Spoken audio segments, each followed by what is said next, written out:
I'm here with Franz von Holzhausen, the Mazda North American lead designer, next to the latest concept car they've come out with called the Furai. Is that correct? Exactly. And this is the latest of what, 4 that you've done? This is the 5th, actually, from the Nagari Design Philosophy series. Yeah.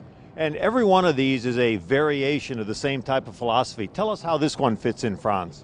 This one we call Functional Nagari, and if you remember, the very first concept car that we debuted a year ago in LA was called Nagari, and it really was about flow and describing flow and as a textural element on the car to express the Mazda Zoom Zoom.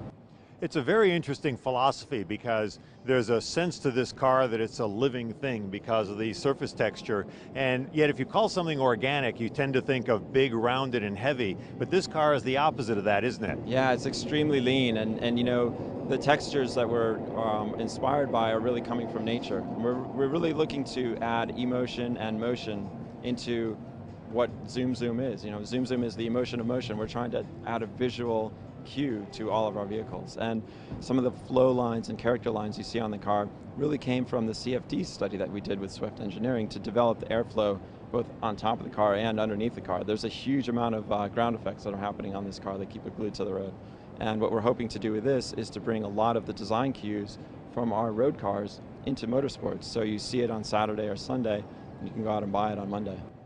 Well, it'd be really cool because you're absolutely right. In a lot of forms of racing, the cars are indistinguishable but for the decals, and that's a real loss. So it'd be wonderful if they started looking distinguished like this.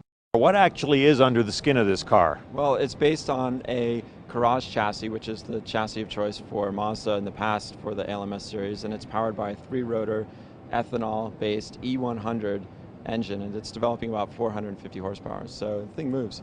Well, it sounds spectacular. When you drove it out the other day and you were revving the engine, it's got that race car roar to it with that instantaneous rising and falling of the revs. Yeah, nothing sounds like a rotary. You know, even at 8,000 RPMs, it sounds like 22, so it screams.